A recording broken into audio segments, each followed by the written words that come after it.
Hello everyone, this is Qazi Amit Hassan and welcome back to my channel. So in this video I'm going to share about like how you can write a study plan for Canadian visa. So as you all know that after getting offer letter from a Canadian university you must apply for the visa, right? So for visa you must write a solid study plan in order to get your visa approved. So in this video I'm going to tell you how you can make your study plan solid and crisp for your visa, and also I'm going to share some few tips and tricks regarding the study plan. So let's get started. Well, so in order to write a study plan you must answer these five questions. I got those five questions from the official documentation of Singapore IRCC. Actually, I will put the reference link in the description box. You can follow it. So the first question you need to answer is that why do you wish to study in Canada in the program for which you have been accepted? So in the answer you must explain that why you would like to study in this specific program, why not others. You have to show your logics and you need to explain your what can I say, you need to explain your everything, like for the program. So the second question is that what is your overall educational goal? Well, so to answer this question you can connect your past educational background with this program. You can write that like if you can achieve this higher studies degree for your career, you can upgrade your skills and etc other things. So that makes sense, right? And on the third question you need to answer the why you are not pursuing a similar program in your country of residence or citizenship.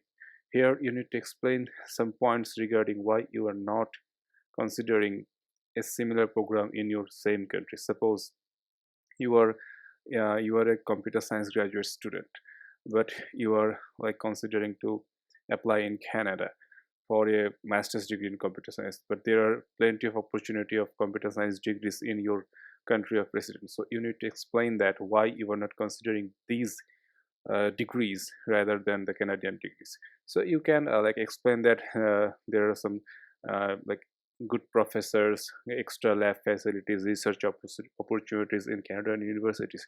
So for those reasons, you are considering that degree. And on the fourth question, you need to answer how will this program enhance your employment opportunities in your country of residence. So in your study plan, you are going to tell that you will come back to your homeland after finishing your degree. So for that, you need to explain this, that if you are a working professional, you can explain that I have a lot of connections in my homeland's industry, so I can, if I achieve this higher degree, then I will have a more chances of promotions in my previous company. So you can explain this way that employment opportunities will be higher for the people who have good like what can I say, good degrees from good universities. So you can write in this way. And the fifth question is that what ties do you have to your country of residence or citizenship? So here you can explain is this in a way that you have your parents who are getting older, so you need to take care of them. He will come back to Bangladesh and take care of them. You can have lands and other properties in this country, in your residence country. You need to look after them after finishing your master's. So in these ways you can easily answer this question, but you have to answer those five questions uh, definitely in your study plan. You need to write your study plan in such a way that if a visa officer looks at it, he or she must need to find these five questions answered. So you need to give extra focus on these. Okay, so moving on. Well, there are some tips for a strong study plan. The first tip says that state any work you have done in this area already. So here you can mention specific skills or techniques that you know. Like you can say that I am experienced in data science, I have done a lot of competition, etc.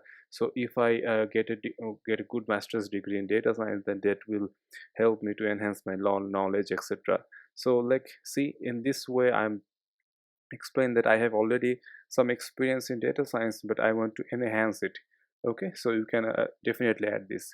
Also, the second point says that connect your area of interest to work being done in the program. You can here like mention your specific potential supervisor's name, and you can mention that I'm really waiting to work with them for a specific project or research. This is more applicable for like thesis based students who are being accepted based on their supervisor's approval. Okay, the third point says that refer to academic publication that have informed your interest. So like if you have any kind of publication records, then that you should definitely add them in the study plan. Like you have some sort of research experience before, and you need to polish this experience more, so you are considering this master's or PhD degree to like upgrade your skills, your research skills. You can explain that in this way. And the fourth point is the mention any publications, presentation, conference you have been a part of. So you can definitely mention some publication, like I said before also. Like if you ever give any kind of talk in a conference or a uh, TEDx, etc. So you can definitely mention them. This will like, what can I say, make your study plan more solid. And the last but and most important point is to keep the study plan one page. Like if you have experience for like 3 or 4 years, then you can like increase it into 1.5 pages, but not more than that. Keep it short, simple, and crisp, I would say. By this way, visa officer will easily find their required questions answer easily. But if you like write some big like essays for it, then it might confuse visa officer, and it might create a negative impact in your visa application. So try to keep it one page and try to make it solid, and don't try to copy, don't try to like copy the same thing from internet. Use your own language, use your own story to make a study plan unique and solid. So that's the tips for the study plan. So if you like the video, please consider subscribing, and if you have any sort of questions, then please let me know in the comment box. I'm really want to help you in any sort of ways. So that's for all today. I hope you will find this video very helpful for creating a study plan. So that's all for today. Thanks for watching.